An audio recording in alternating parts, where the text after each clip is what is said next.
développer ces décrets signés du président de la transition, chef de l'État, le président de la transition, chef de l'État, vu la Constitution, vu la charte de la transition du 14 octobre 2022, vu le décret numéro 2022-924 presse trans du 21 octobre 2022 et son rectificatif, le décret numéro 2023-0017 presse trans du 12 janvier 2023 portant nomination du Premier ministre,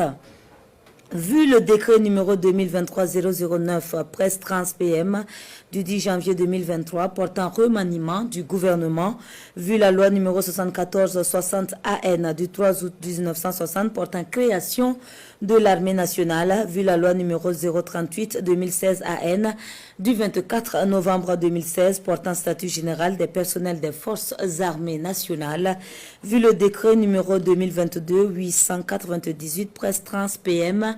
MDAC du 3 octobre 2022 portant organisation du ministère de la Défense et des anciens combattants, vu le décret numéro 2022-943 presse trans PM MDAC du 11 novembre 2022 portant organisation et fonctionnement de l'état-major général des armées décrète. Article 1. Le colonel-major Saint-Poré Célestin des forces armées nationales est nommé chef d'état-major général des armées. Article 2. Le présent décret prend effet pour compter de sa date de signature et sera publié au journal officiel du Faso. Décret numéro 2023-323 presse trans. Le président de la transition, chef de l'État, vu la Constitution, vu la charte de la transition du 14 octobre 2022, vu le décret numéro 2022-924 presse trans du 21 octobre 2022 et son rectificatif, le décret numéro 2023-0017 presse trans du 12 janvier 2023 portant nomination du Premier ministre, vu le décret numéro 2023-009 presse trans PM du 10 janvier 2023 portant remaniement du gouvernement, vu le décret numéro 2022-996 presse trans PM du 2 décembre 2022 portant attribution des membres du gouvernement, vu la loi numéro 74-60 AN du 3 août 1960 portant création de l'armée nationale,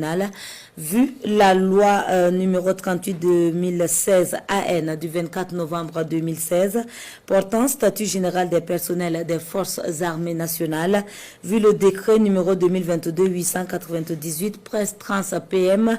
MDAC du 3 octobre 2022 portant organisation du ministère de la Défense et des anciens combattants, vu le décret numéro 2022-943 presse trans PM MDAC du 11 novembre 2022 portant organisation et fonctionnement de l'état-major général des armées décrète.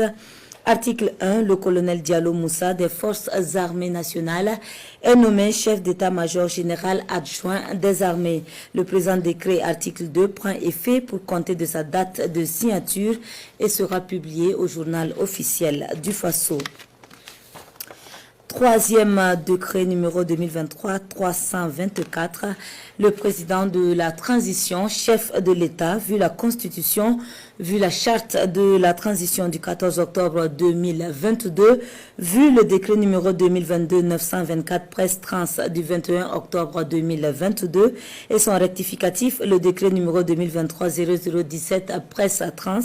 du 12 janvier 2023 portant nomination du Premier ministre, vu le décret numéro 2023-009 presse trans PM du 10 janvier 2023 portant remaniement du gouvernement, vu le décret numéro 2022-996 presse trans PM du 2 décembre 2022 portant attribution des membres du gouvernement, vu la loi numéro 74-60 AN du 3 août 1960 portant création de l'armée nationale, vu la loi numéro 38-2016 AN du 24 novembre 2016 portant statut général des personnels des forces armées nationales, vu le décret numéro 2022-898 presse trans PM MDAC du 3 octobre 2022 portant organisation du ministère de la Défense et des anciens combattants,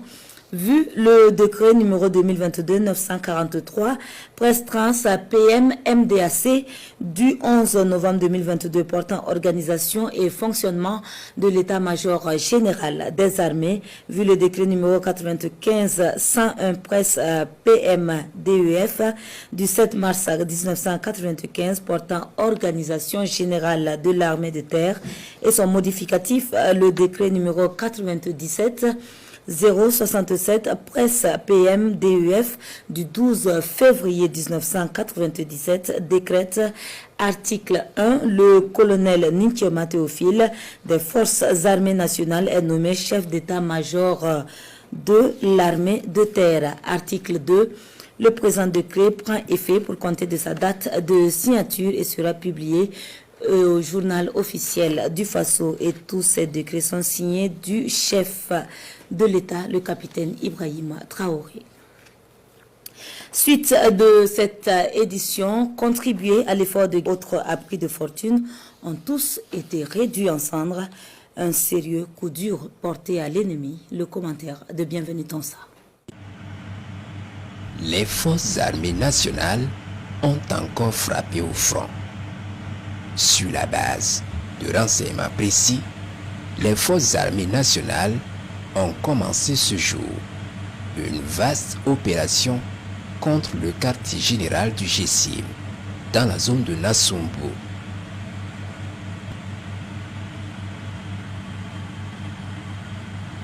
Plus d'une vingtaine de véhicules de combat y ont été dénombrés. Tous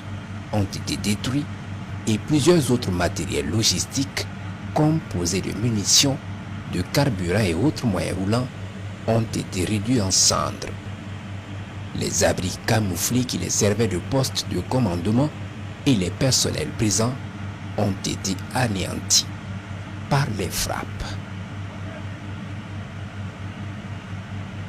Les opérations se poursuivent et il n'y aura aucun répit jusqu'à ce que la tête du serpent soit coupée.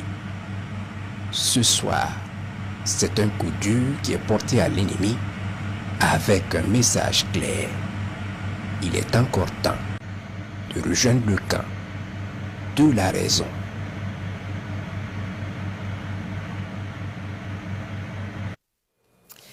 On peut donc le dire, la lutte contre le terrorisme amorce un nouveau virage. Les satisfactions et scènes de liesse se font nombreuses avec des ravitaillements de vivres dans des zones autrefois jugées dangereuses. Les dernières en date, à Djibo, le 22 mars,